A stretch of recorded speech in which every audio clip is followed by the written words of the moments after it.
Is this the dagger?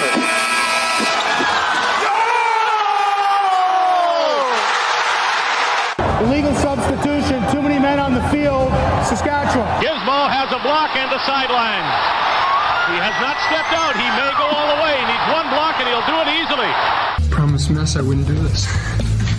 McDavid stops up. What a move. Shoots. Scores!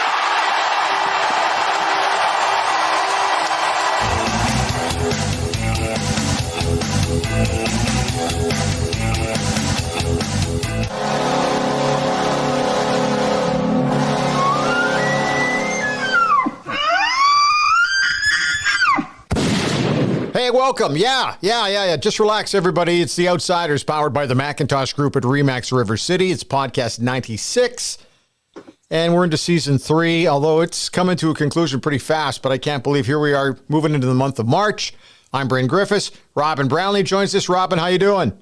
Outstanding, pal. Fantastic. And joining us from TSN, Ryan Rishaug. You're looking great today. Hey, buddy. Thanks. I'm totally pumped to do this. I love your guys' podcast, man. It's like, we can talk some hockey, but we get to relax a little bit too. I don't get stressed out to come on your podcast. I don't feel like I got to prep like crazy. You see this thing right here, this coffee thing. There's a little coffee and a little Bailey's in there. Bailey's in there. That's how we like coffee and Bailey's format, you guys. That's very much the way we work here. Hey, let's talk a little hockey right off the top here. We'll talk about obviously the team that is closer to our location. That's the Edmonton Oilers. Jay Woodcroft has come on board. Decided to give him a few weeks to see how things were settling in. Other than sitting at a table addressing the media, he stands. What else have you noticed about what he's been doing? He stands there with authority. Well, I mean, I'll start kind of more selfishly on the media front, because all three of us can appreciate that conversation. What we have is a coach that's come in, and normally brand new coaches to the league they're pretty reserved in the media. Like, they don't want to get into too much. They keep it really simple. Like, they don't really want to step in it. And Jay, like, Woodcroft is careful with what he says, but I love the way he handles his media availabilities, because he actually answers the questions. And if you really listen to what he says, he's really opening the door and shining a light onto what his thought process actually is. And when you connect that with what you're seeing on the ice, it just makes sense. You know, you can see the things that he's talking to us about. So, you know, from a media standpoint, I appreciate how upfront he's been with us with some of the things that he's been trying to do. And granted, it's the new coach shine. They haven't had a 7-game losing streak yet, and all of that can change with time. But that's noticeable for me from a work standpoint. And then on the ice, I mean, I think we're all seeing it. He's got this team a lot more focused on tracking back into their own end in organized fashion, understanding what their assignments are, so that it's not such chaos, from the red line back to their crease. And he's put a real focus on organizing his players. And in order to do that, he's had to empower some other players to take pressure off of the big guns, right? McDavid and Draisaitl. Those guys are back checking. And, like I said it on the radio the other day, they're skating as hard in the Selke direction as they are in the Art Ross direction. And when you get buy-in like that from those guys, that just trickles throughout the whole lineup. And it's real. We are seeing it pretty much every game. Ryan, you use the term buy-in, and I find that interesting. I mean, I'm not around there like I once was, but he seems to me to be a communicator based on what I see in the post-game and the pre-game. If that's true, it seems to me it's obvious that the message that he's speaking behind closed doors is getting through, because this looks like a team that has the buy-in you're talking about. Yeah, I think what I'm always interested to know is how similar is what he presents to us to what he presents to them. Yeah. Do you come out and stand at that lectern and be a completely different human being than you are not a human, but is your messaging different? Is your tone different compared to when you're standing in front of the group? And I'm sure it is. But in terms of the way he handles things, I have a feeling we're getting a pretty genuine look at who Jay Woodcroft really is when he's standing there in front of us, without the firmness, right? We're not his players. He's not in charge of us. So I think that he is very process oriented. I think, over the years listening to come on, Stoff Show and on 1260, talking about Bakersfield, he uses the word process multiple times in every interview. And I think that's real for him. And I think that's real for his players. I think he's implemented that for real with this group. And so the big picture is not something that they can get stressed out by. And I think as a coach, when you come in and you say you simplify for players and you take the big picture out of it and you say, look, here's what I need today. We got a flight to Carolina today. Rest up, eat well today, hydrate. We got an important practice coming tomorrow. So be the best you can today. And then the next day when he's saying to you, here's what I need from you today. He is literally day by day by day by day focusing on the process with these players, taking the stress of the big picture off the table. I know you're really bringing it when you use the term lectern instead of podium. Yeah. Good for you. Popped into my house. I'm very, very proud of you for that one. I thought the Selke direction and the Art Ross direction that was very good too. My eyebrow went up on that one. Yeah, the other thing too, you mentioned the word process. The other one that's driving me a little crazy, I hope he pulls back on it, is he keeps referring to guys as human beings, which we are, but he uses that one a ton. But it's not going anywhere, buddy. I know. How he's built. But I'm with you. The one thing that I watch more than anything else, I really, in a first game with a new coach, I really don't give a shit about the lines or anything like that. I would like to watch the bench. That's what I watch. And his communication with the players, in particular with 97, was intense. And it was really good conversation. And we just weren't seeing that with Dave toward the end, but he really's brought it. Yeah, well, I mean, listen, Jay Woodcroft ran the forwards for years with this team. So him standing behind Connor McDavid and having something to say to him would be nothing new in their world. And I think that's where he comes in and immediately benefits from that relationship that he's built, understanding what these players, what their threshold is for information as they return from their shift. Because different players have different thresholds for what you can and can't say, what you can and can't get through to them. And he's got the book on the most important guys. So imagine a head coach coming in already with that book. And, at the same time, he's going to be a different presence than he was as an assistant coach. So these players are probably noticing some subtle differences in the way, like he's a lot more firm than he was back then, or he's saying more or saying less. There's an understanding. And so that learning curve a new coach would have when he comes in, Jay Woodcroft hasn't had to deal with. And I think we're seeing that, right, Robin? Like he's got these relationships built. And when you, as a coach, immediately have relationships with the most used players on your team and an understanding, that can only help a guy in what is a stressful situation that he's stepping into. Yeah, exactly. And what I like, and you can forget it if you don't look back at the record, Woodcroft strikes me as a guy who's not out of his depth as a head coach with this team. Yes, he's new to this situation, but he's been an NHL coach before on an NHL bench, and he's also been a head coach. He's paid his dues. There's no deer in the headlights here where, wow, this is completely different from when I coached in the Dub or pick a league that's not really the same. He looks ready for this. Well, the critical decision that he made, like his career came to a crossroads, right? Like when Todd McClellan's let go and there's fundamental change happening. Yep. He rode on charters for a long time in the comforts of the National Hockey League. That is a comfortable place to be. Good food, great hotels, charter flights. You guys both know because you've traveled with the team and been a big part of it. To make the decision to go, all right, I know that what is missing is proving to the world I can run my own bench.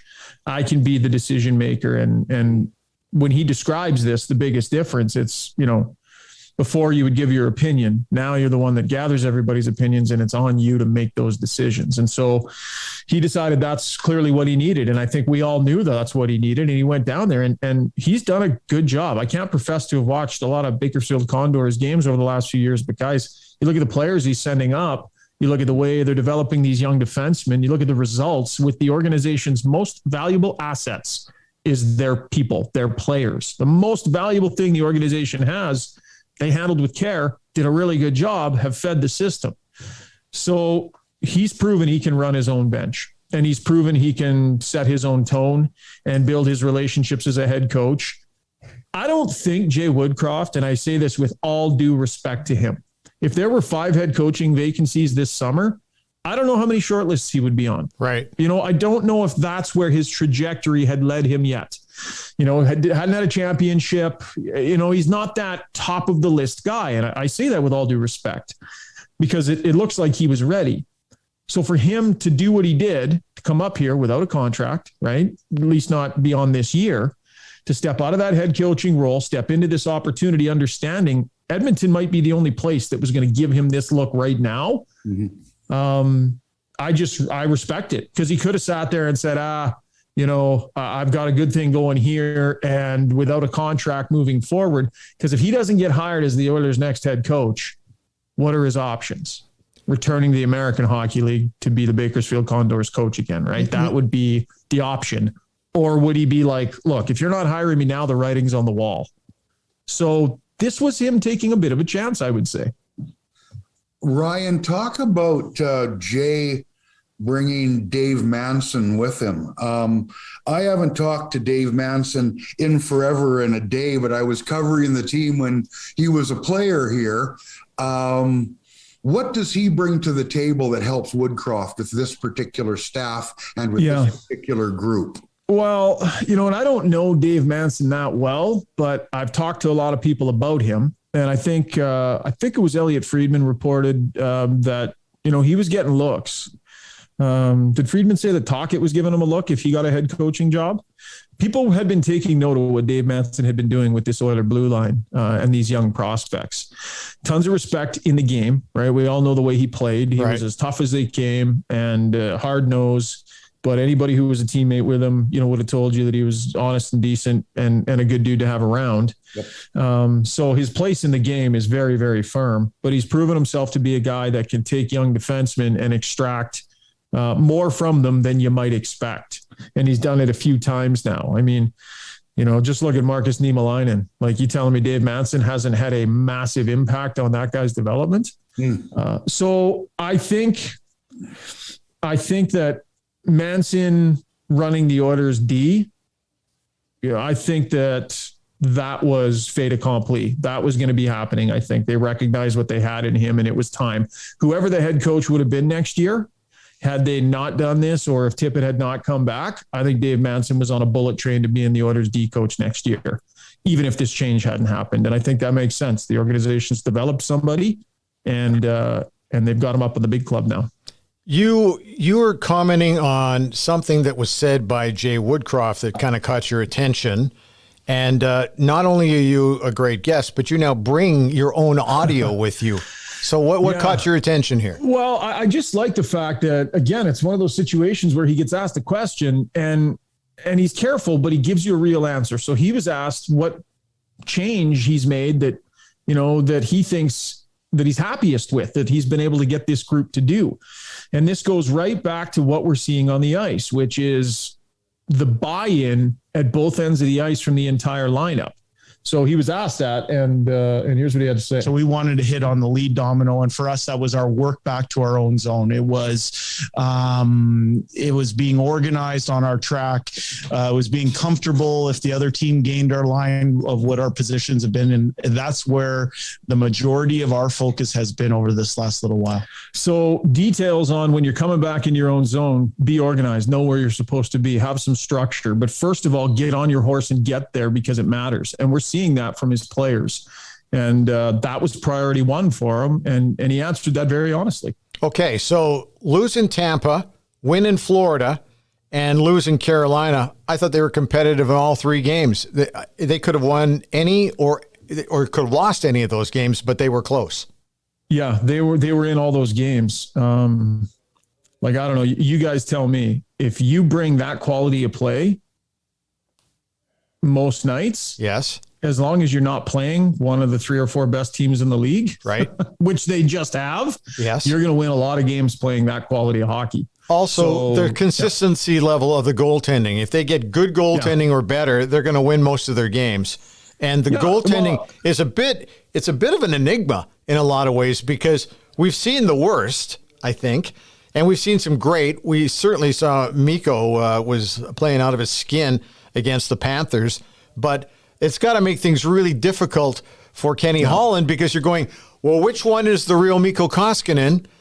Because the fans want to always dwell on the negative guy, so do the media. Yeah. So I don't know. I mean, they have a real dilemma coming up here over the next couple of weeks. They have 2 games coming up this week. They're into Philadelphia and they're into Chicago. And you're right. Play that kind of way, they're going to win both games. They just can't have a goaltender shit the bed in either of these 2 games. Yeah, I mean, poop the cot. It goes without saying, like we saw it for the first part of the year, or after the first part of the year when their play dipped and they went into that skid. Like the goaltending is the underpinning for a lot. But I don't know. I mean, like if I'd asked you 6 weeks ago, what's the Oilers' identity? What would you have said? And if I ask you today, what do you think the Oilers' identity is? I feel like you might not have had much of an answer before, and it feels like there's one kind of growing here. Like their identity seems to be kind of sprouting a little bit. Like I'd have probably said a deadly power play and hope that they get good goaltending. That's their identity. Yeah. Yep. Now I think it's almost a good thing their power play went in the tank for a little while, isn't it? Because now it was, well, what else you got? So what's their identity sprouting now, Well, I see more of the balance and depth that we lamented that they didn't have. It seems to me everybody's included and feels included, and that goes right from the way ice time has been allocated since he took over behind the bench. It's okay to say one for all and all for one. If you're sitting on the end of the bench playing 5 minutes a night, that rings pretty hollow, even though you want to win and you want the team to do well. I think he sold we're as good as the last guy on this bench or our 20th guy. I think there's been some buy-in on that. The other thing is, if they could, we would know more if we could get some consistent goaltending, which we've been talking about. Lately, it's been better, but this is still a club. Bryn and I were talking. Koskinen is 901. That's above the bare bones minimum of 900, but not by much. And Mike Smith is 893. That's not good enough. If this team could get 9-10 goaltending, we might be talking about how much noise they could make in the playoffs. Well, and I think, guys, you can't be a team that lives and dies only by your goaltending, right? Like everybody needs a good goalie. We all know it. Sometimes you have one, sometimes you don't. So what are the rest of you going to do as your goaltending comes and goes?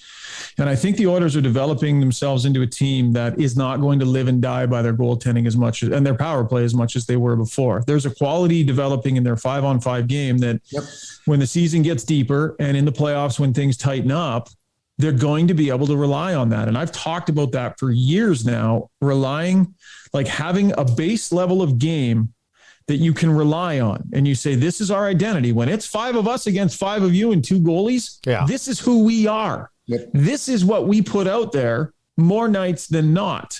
What's the answer to that? The Oilers have had no answer for that for a long time. There has been no base level 5-on-5 mano-a-mano identity for them to lean on. It's come out and see how hard the other team's going to push you tonight. And let them dictate what this is going to look like. There's no having confidence in your game and throwing it out there night after night after night, no matter what happens, bad break early, whatever, lean on your game. And I see them developing that game. I think we might be saying the same thing in different ways. To me, Ryan, if you get what you're talking about, you don't need to have the 925 guy. You don't need the unicorn. You need a 9-10 goaltender. And if you can't find a 9-10 goalie in the National Hockey League, you're not looking hard enough. 9-10 gets it done when all the other aspects of the game are there, no? Yeah, I mean, it might hold you back from getting 3 rounds deep. It might. There will come a point in time. I mean, the goaltending is too important for it not to eventually catch up with you or affect you. And the difference between the teams that have the great guys, I'm not saying that it doesn't. It's not going to catch up with them. But to get where they want to go, which is potentially home ice advantage in the playoffs, and then having a chip in a chair to play the better teams and see. You're right, Robin. You don't need to live and die by your goaltending if you've got more quality in your play. And I think that they've been developing that. But interesting, I don't know how much you guys notice it, but man, so look at Derek Ryan right now. Yeah. I mean, I love it. Do you guys remember the day after Dave Tippett got fired? Do you remember Derek Ryan's media availability? Did you guys listen to that? My jaw dropped in the chair. He just seemed like he was way more buoyant. Well, so he came out. He immediately started so Tip was gone. They played the game under Woody. They won the game. And then he did a media availability. It was either post game or after the game. I think it was, I can't remember if it was the next day. Anyways, he sat, and this is Derek Ryan. I mean, he was in and out of the lineup, and we had talked to him maybe 3 times this year. Mm-hmm. So he sits there and talks about opportunity. He was clearly frustrated with the opportunity that he wasn't getting under Tippett. Yeah. And he made no bones about that. He talked about, it's been hard to play 5 minutes a night and try and make a difference, and he was very blunt about a lack of opportunity. Then one of the reporters, I think it might've been Rob Tychkowski, asked him about the power play and said, did you notice that your second power play unit started a power play tonight? Because we certainly noticed that. And Derek Ryan goes, yeah. And this is the first team I've ever been on where that's not a normal thing. It's hard for those guys to go out there and, play for 2 minutes straight and then go back out for a minute right after. It's hard. Like, he was very honest about some of this stuff. Yep. Well, guess what? Derek Ryan's backed it up. It's one thing to go out there and to say those things and to, the coach didn't give me a chance, and it can you got to be careful with that. But he was very honest. And look what he's done with the opportunity that Jay Woodcroft has given him. That's where the 5-minute reference came from. Yeah. Because when a guy comes out and says, it's okay to say we're all in this together, but are we really, when some guys are only, when you don't feel a part of it? Now, he's not going at this rate. This is a heater for anybody, let alone for Derek Ryan. But when he's engaged and he can do what he does, this is a player who at his age has been around long enough to know how to play in this league. If he gets a chance, he's skilled enough to make good on it. And he's also can play a 200-foot game. Who doesn't need a player like that in their bottom 9 forwards? Yeah, 100%. And he's thriving, right? And if you listen to the way Jay Woodcroft talks about him, if you listen to the way he talks about his opportunity, you know what? I can actually show you. I've got some more. So, got more?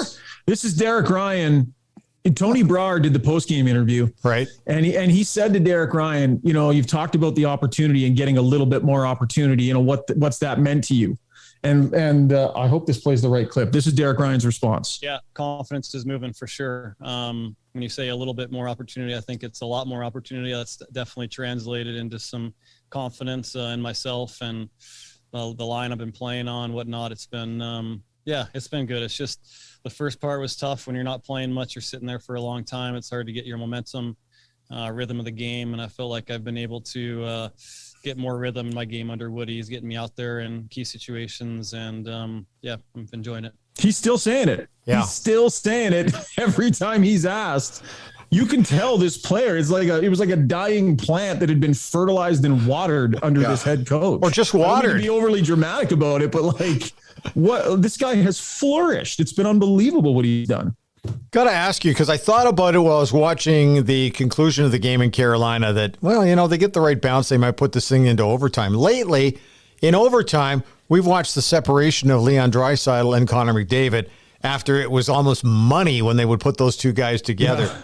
And I'm kind of wondering, we haven't seen it yet with Jay back at the bench, whether or not he'll go back to loading up all the arsenal and going for goals in the first 30 to 60 seconds. That'll be kind of a fun thing for me to watch. I think it's smart to not start them together, and here's why.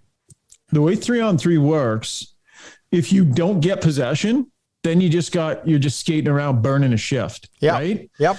Those guys feel so much pressure to score that if they don't get possession right away, they'll skate around for 30 or 40 seconds, burning energy, waiting to get the puck. Right. When you get the puck 50 seconds into a shift, that's time to be smart with it and get the hell off.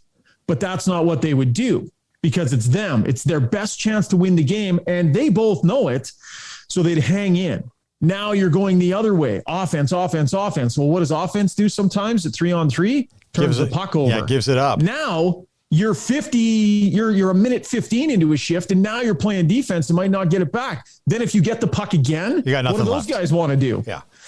I mean, we saw a 2-minute and 40-second shift or whatever it was, or was it 3, whatever that shift was from Darnell Nurse in overtime, that needs to be addressed. Like, that can never happen again. Should not. Yeah. But these players feel so much pressure to get this done.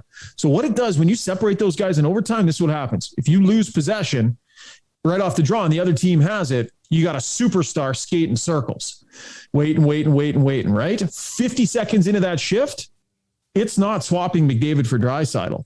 First guy off the ice changes early, on steps Draisaitl. Now you get some overlap between these two. Maybe now by then you've gotten the puck back, right? So if you don't change them for one another, Draisaitl steps on when the first guy goes off. Now you've got your crossover.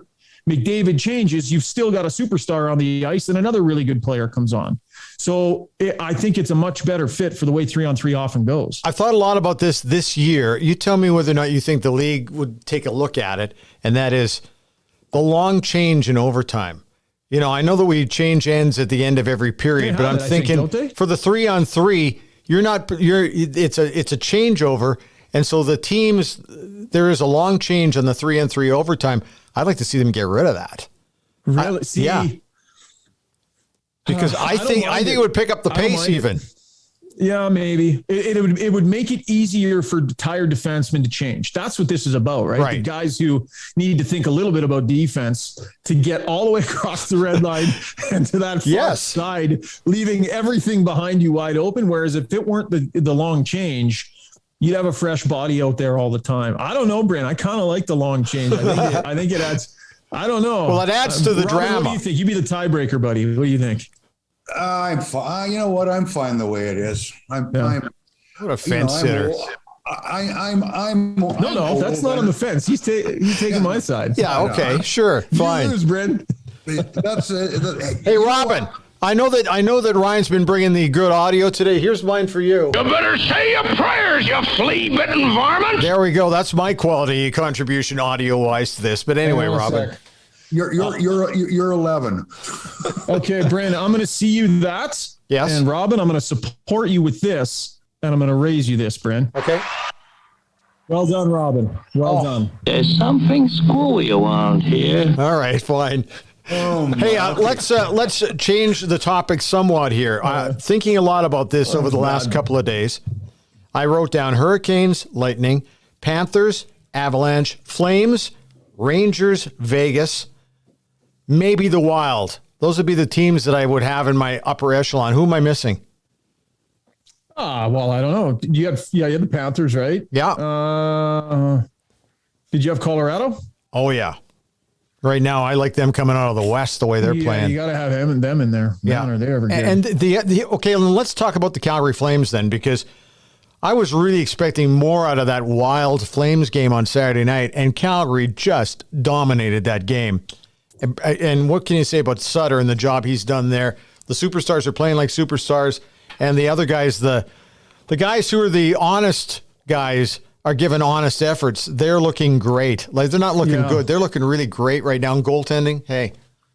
Well, so when Sutter goes there and you're thinking, okay, what are you pretty sure you're going to get out of this coaching change? Like, there's a lot of things you're not sure if you're going to get. What can you feel like you guarantee with Daryl Sutter showing up on the scene, right? Yeah. Yep. There's going to be a certain player that's their game's going to be in order. They're going to play the right way. They're going to buckle down. And the Flames have enough of those players that it really affects, he affected enough of those guys' games that it filters through their line. Those guys are on the ice a lot, the guys that play that way.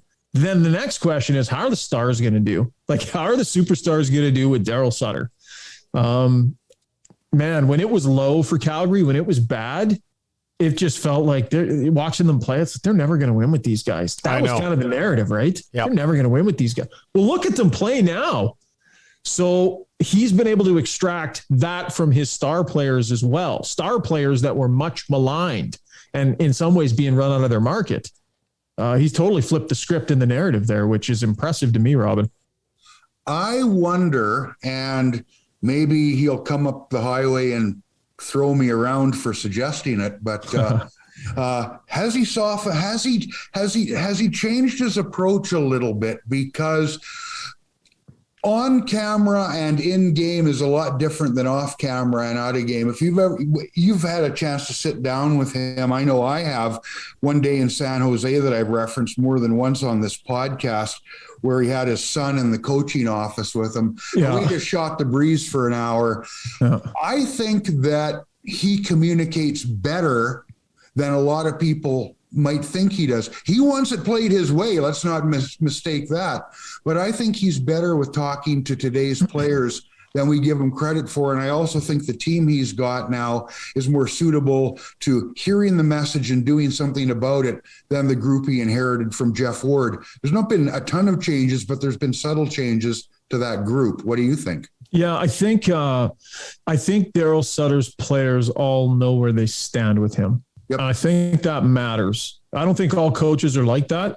Believe it or not, I think there's a lot of coaches out there that operate in a way where their players day to day are like, I think he's mad at me, or clearly he's mad at me based on my ice time, or I think communication is everything. Excuse me, to have success with today's athlete and even with the older guys now. And I think his players know where they stand. And even if it's not always in a great spot, I think, but softened, I would say probably. I think he would have had to, Robin, to stay as successful as he is right now. I don't think that those old tricks and things that maybe were on his tool belt, 17 years ago would still be part of it.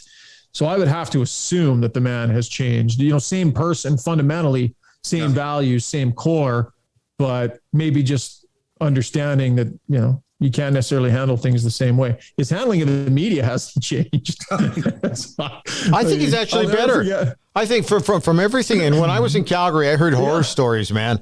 I'm telling you. But I think that now he at least has got a bit of a grin and a little bit of a laugh.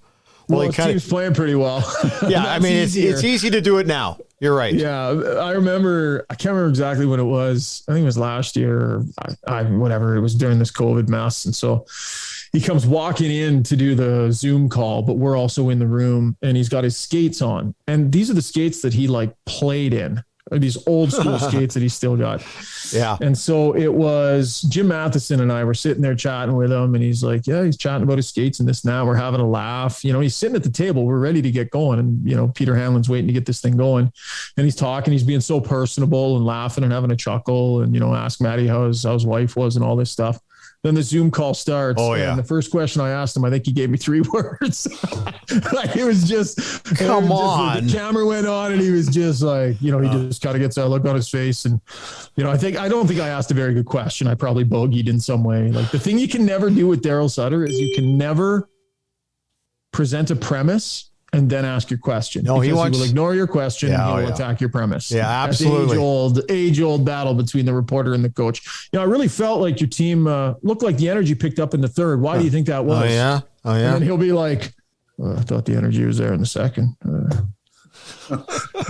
That's the classic Sutter trap.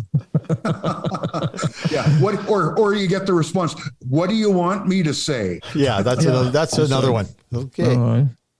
Moving on. Yeah. It's You're just but when the camera's not on, I mean, he'll treat you like gold. So it's classic cat and mouse between the reporter and the coach. Hey, this is an abrupt topic change. World Juniors. Yeah. We in Edmonton and Red Deer, we are 0 for 2. And I firmly blame COVID for both of them. Sure. So now the question is there going to be a third one coming up in August? I'm looking for your thoughts on that, and also your thoughts on Wayne Gretzky's remarks on TNT, his harsh words towards the situation that's going on in Ukraine, between Russia and Ukraine. And Wayne is suggesting that the International Ice Hockey Federation, who's expected to make some kind of verdict either today or tomorrow on Russia's participation. Let's get your thoughts first. Is the event coming back in August from what you hear? My understanding is I'm keeping parts of my schedule open because we're going to have a big event to do. Hopefully everything goes smoothly and we're able to get her done. I think, it'll be a little different. I think the Christmas feel is a big part of that event, and obviously we're making do. But listen, I think that they're trying to get a bunch of events back on the schedule that were canceled before, right across the board, I think. And for every one that can get redone that was canceled before, I think, why not give it a go? So my understanding is, yeah. And I'm keeping I'm blocking off a couple weeks in August where I'm not going to be able to golf as much as I might like, but that's okay. There'll be some good hockey. And Gretz's comments? Yeah. So, I mean, it's, I don't think it's that difficult a decision. The world needs to be pretty united in how we feel about what's going on. And, it's unfair to the athletes. It sucks for the athletes. I feel really, really poorly for the athletes who are going to suffer as a result of this. And, whether it's this event or other big events, that's who you feel for most. But they need to feel pressure, right? Putin needs to feel that pressure. You need to apply pressure in every way you can. And that's just part of how you have to do it. That nation is not going to be welcome and treated with open arms while it's doing what it's doing. And, not to get too political about it, but, short of pushing big red buttons that you don't want to push, there has to be mechanisms to apply pressure in a situation like this. And we're seeing them, like we see sanctions and Putin himself being sanctioned and all this stuff being done by the international community. Well, how can the world's governments be condemning this person? And yet international athletic federations just be welcoming like nothing's changed. There needs to be a price to be paid on a number of different levels. And so that's my opinion. People might disagree. And I feel terrible for the athletes who are not going to be able to be part of something that, is a big thing in their world. So I don't know. That's my take on it. Well, Ryan, I'm with you. I feel bad for the athletes, but not to get dramatic here. I feel a lot worse for the women and children who are being killed by this Russian attack on Ukraine. I think everybody needs to make that stand. And one of the things that we can do so that we aren't pushing those buttons you talk about are the economic things, are the no-fly zones, are the we think you're in the wrong here, you need to reconsider what you're doing. This is one of the ways that we can hopefully get this done without turning the world into a fireball. That's my hope. I mean, I think we all probably have a pretty good sense that none of this is really going to move the dial much with that guy, but there's still right and wrong. And you still need to be pushing the ball in the direction of right. No matter how big that ball happens to be, I still think that you got to send the signals. And, the people of Russia, you look on TV and you see all the protests and stuff that are happening, and that can't be comfortable to go protest in that country. You get out there and, they just haul you off and you're just, you're gone. And who knows what that looks like for you after that. Yet they're still coming out by the tens of thousands, I think, anyway, from the pictures that I've seen. So, the message needs to be sent on all fronts. Yeah. This ain't cool. Here's 2 years ago. So I was in the Czech Republic for the World Juniors. And during the gold medal game, I don't know how it worked out this way, but my seats in the crowd were right in the middle of the parents from Russia. So it was Canada, Russia in the gold medal game. So I'm sitting with people where language was a real barrier for us, talking to some of the parents. But we spoke a language that was common, and that was hockey. Yeah. And, of course, you mentioned Edmonton, so Wayne Gretzky's name comes up prominently. And Connor McDavid's name was coming up. And so there was this common thread. But to have Wayne step up, and Wayne's not the kind of guy who goes out and says stuff that he knows is going to be overly analyzed or controversial. But for him to step up and say it, I know it's going to catch some attention in some places. Yeah, well, and good for him, right? Like he's on TV now and he's paid to give his opinion. Yeah. And I know it's more about hockey, is in his job description, but I think for somebody who has a platform that he has and he's passionate about something, to just step out there and say it, I certainly respect that, because it's not a comfortable thing to do anymore. So yeah, good on him for doing it. I've actually, in my time with TSN guys, I've been to Russia 4 times. I've been to deep Siberia. I've been to St. Petersburg, been to Moscow multiple times. And, I've always really enjoyed my trips over there, really enjoyed the people. So yeah, it's a really tough thing that the people of that country are having to endure, because my sense is a lot of them, are not on board with everything that's happening, and you feel for those people. But the international community does have a role to play here. And when you are the IIHF, and when you are these, we're seeing other sport governing bodies that are international, there's a signal that needs to be sent, and everybody needs to be on board sending that signal.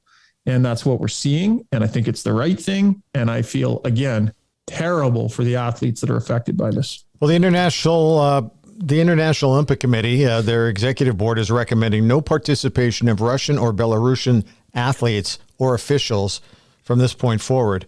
That's kind of sizable, because you have these big organizations, and the biggest of the two are FIFA and the IOC. Yeah. But if the IOC is going to go this route,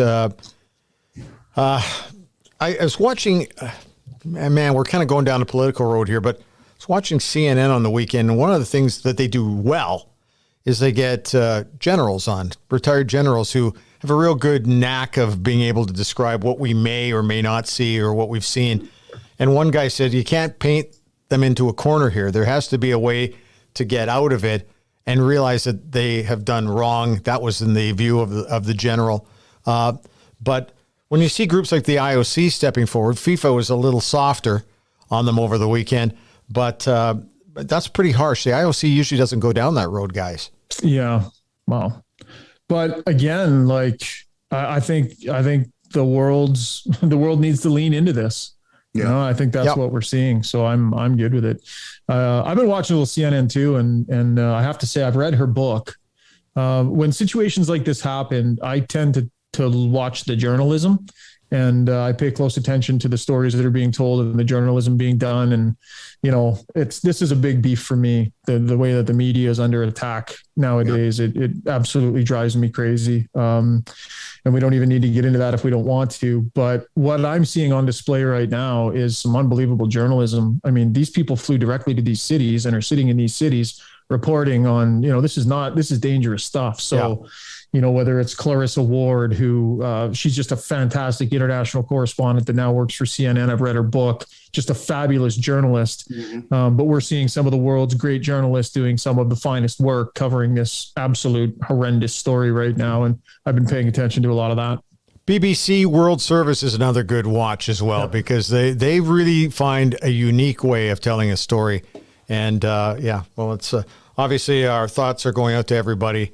It's a bit of a mess over there. Hey, before we go here, it's been very noticeable to me. Do you need a little more Baileys in that coffee before we disappear? Just one double check. I've been overdoing it on the water, and now I got to go to the bathroom really bad. Well, we won't keep you too much longer, but I have to ask you. Hold it.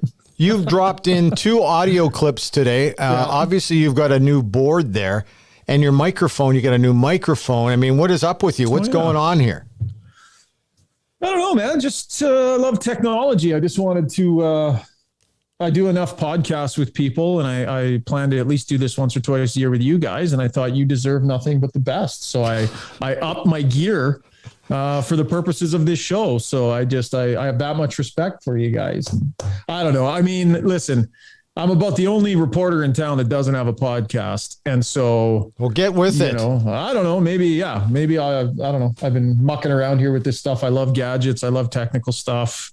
Made sense to grab some of this stuff because you just never know. So I don't know. Fingers crossed. You're on your way because you got the equipment. That's I'm very excited by that for you. So he's got his own applause. I forgot about that. I learned how to use that button. Is there any other? Just hit any button on that thing. Just tell me, what have you got on there? Just tell everybody. It's got a thing called hot buttons. Oh, there you go. I got a bell. Okay. Right. Hang on. What else do I got? Oh, you know what I got that I think. What have you got? Let me see here. I think this might be Jay Woodcroft talking about Derek Ryan. Nope, that wasn't it. Hang on. Well, so you're learning. Hold that clip. You're learning.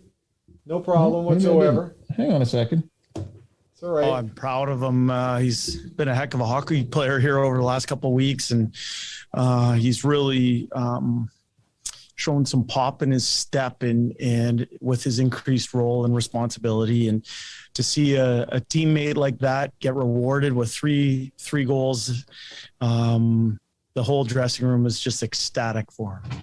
Love it. Like, that's great stuff. Like, how genuine is that, right? Very, very nice. Very genuine. I have a comment from the captain of the hockey club. Hang on a second here. Let me reach over. Where have we got? Spec, can I talk to you for a second? What do you got? Hang on here. Spec, can I talk to you for a second? Spec, can I talk to you for a second? All right, there we go. Are we going to get into that one? I don't think, I think Spec, we had Spec on a couple of weeks ago, and I think I will say one thing, though, and this is the kind of the nice thing. We're getting a lot of response on the podcast, but that one in particular, really, we had a big surge on that one when Spec was on, because we talked about theory and that kind of stuff, but I think we've probably done enough of that. So yeah, well, all I'll say about that is, and Robin, you've been in that room every day and understand the tensions that can exist. All I'll say about that is I actually viewed Connor McDavid doing that as a really positive sign. I did too. Because we're getting back to the days where reporters and athletes can kind of hash out their business. Yep. And for McDavid to do that is a sign that, okay, he was obviously upset, I'm going to assume, felt like he needed to get something off his chest, got it off his chest. I'm sure Spec had his bit to say too.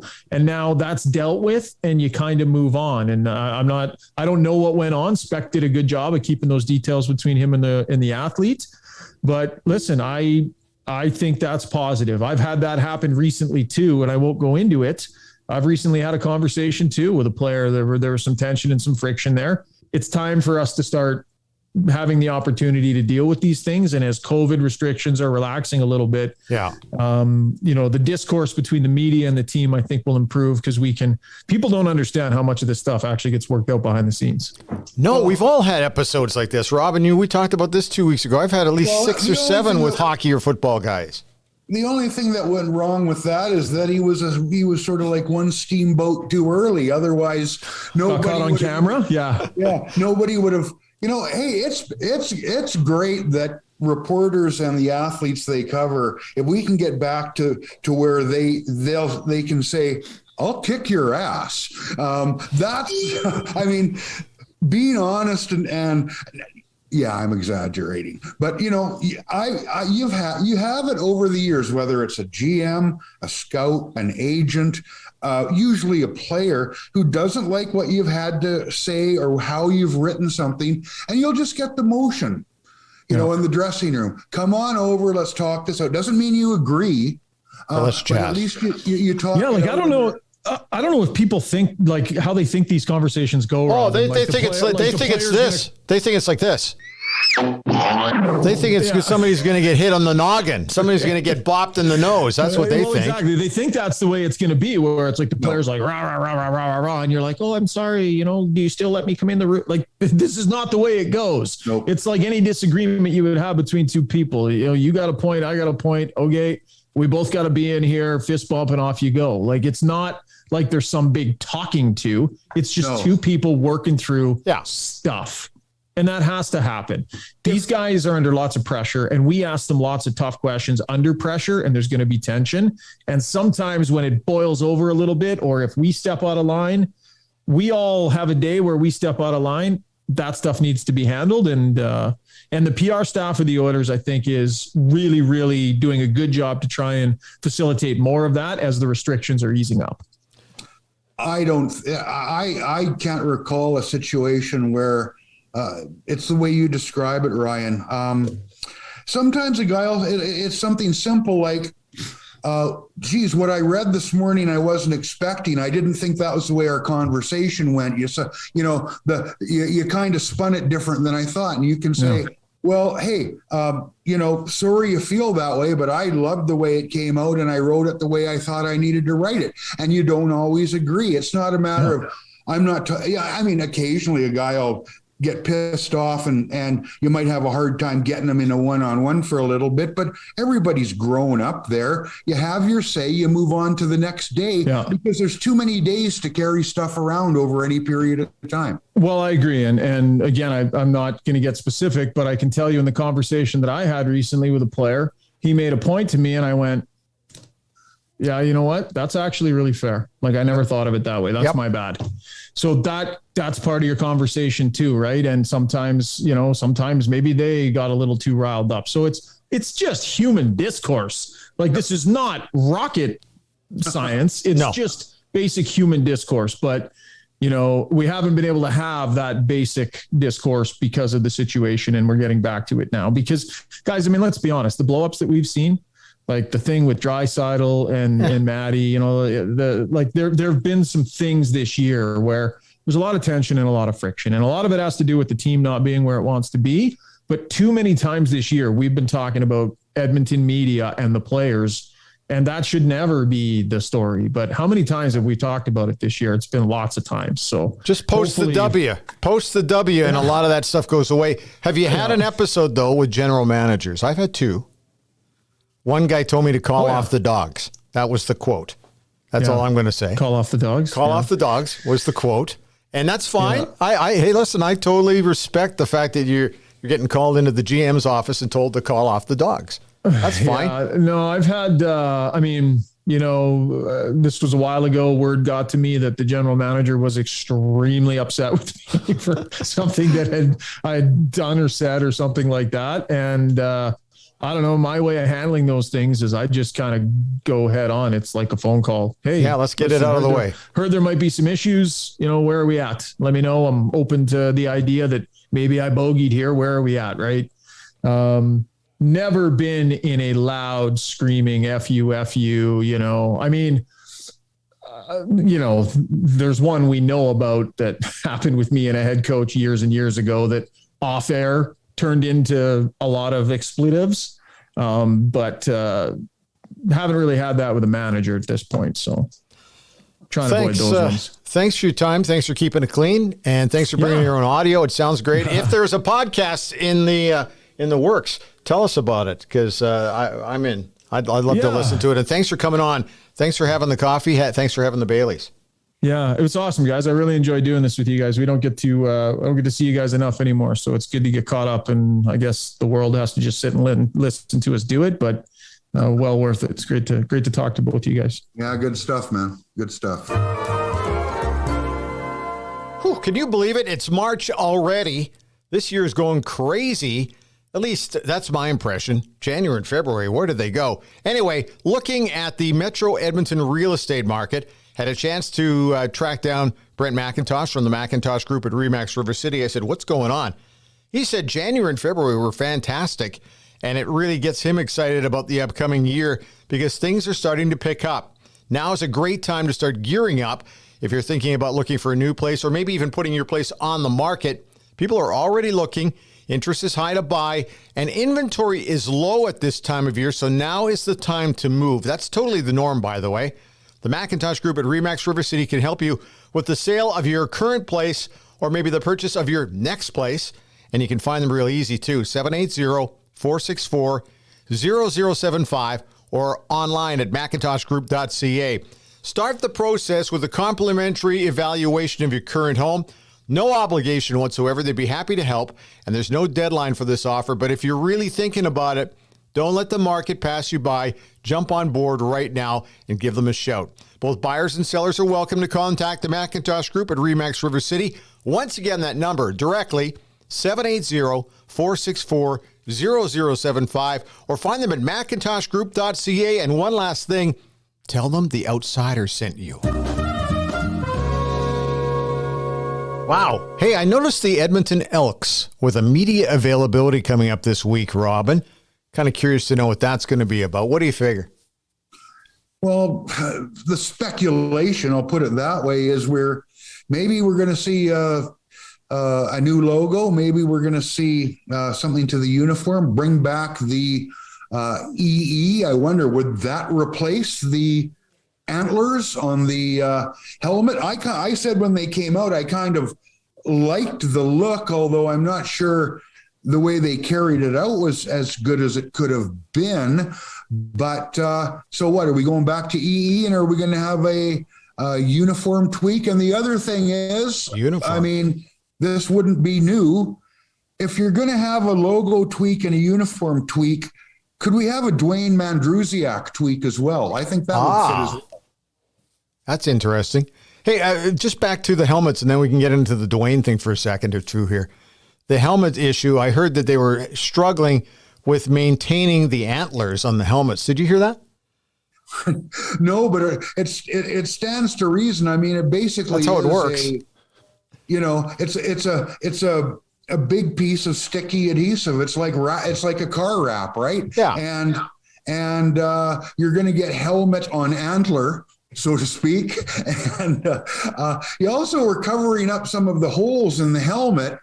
And what I noticed, this is goofy and maybe it's just me, if you looked at 10 guys standing side by side, which you sometimes got to look at on an overhead shot on the sideline, the antlers seem to be on at different angles depending on whose antlers you were looking at. Well, if you've seen elk, and I've gone up to Jasper and Banff plenty, elk, the antlers are not the same on every elk, right? And the other thing too, antlers do fall off certain elk in the fall.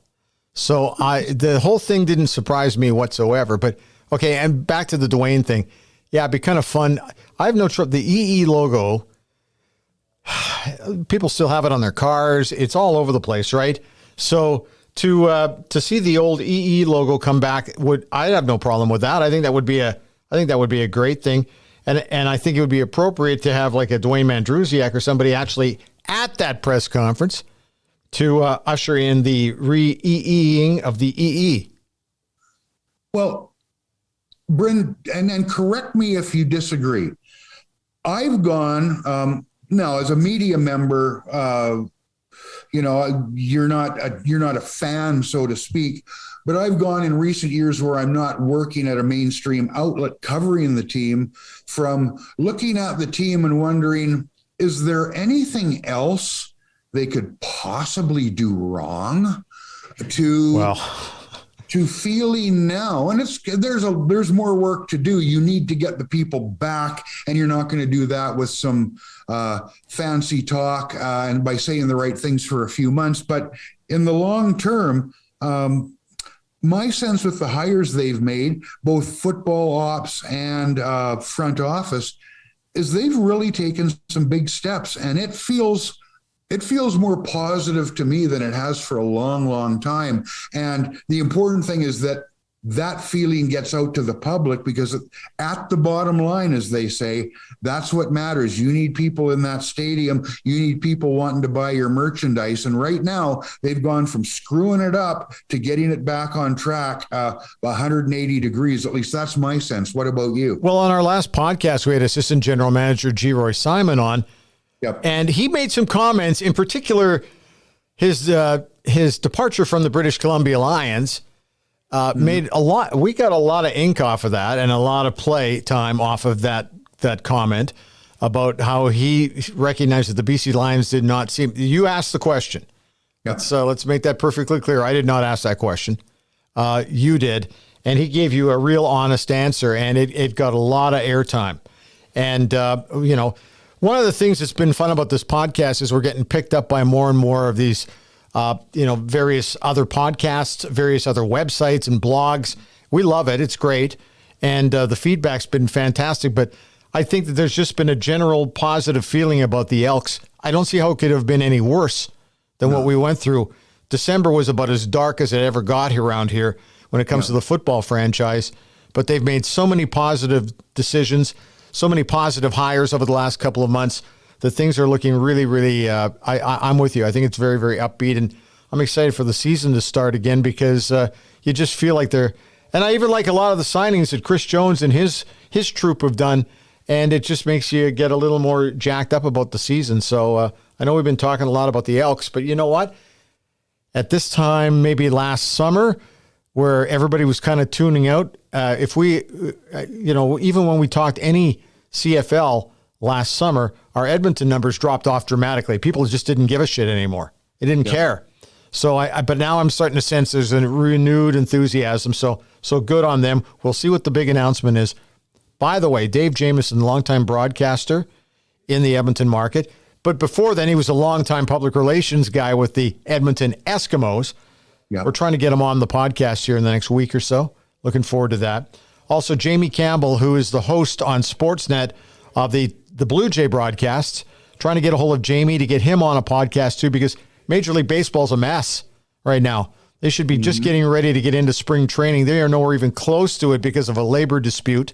So We'll see if we can track down Jamie. And if Dwayne Mandrusiak suddenly falls into our lap next week as a guest because he's got a new role with the Edmonton Elks, we would welcome that a lot. It'd be a lot of fun. So I guess we better dash. We're running a little long here. Don't forget to check us out. Our Twitter handle's real simple. It's @Outsiders2020. Drop us a note, your feedback. We love it.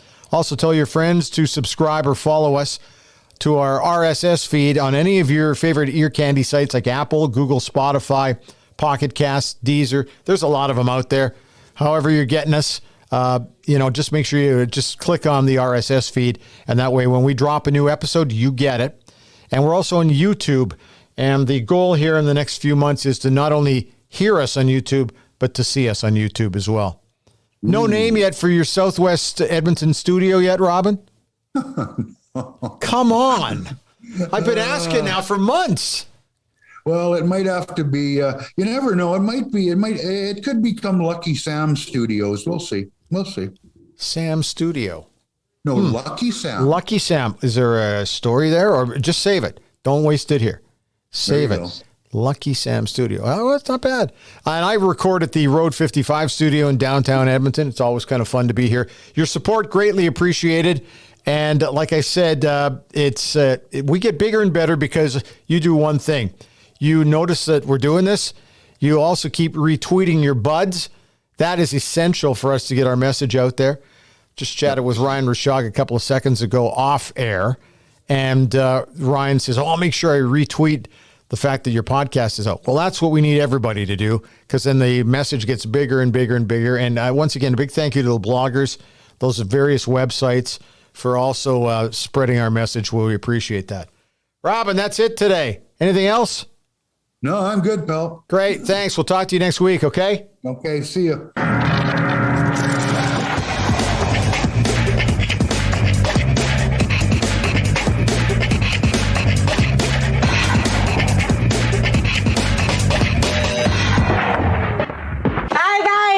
Have fun storming the castle.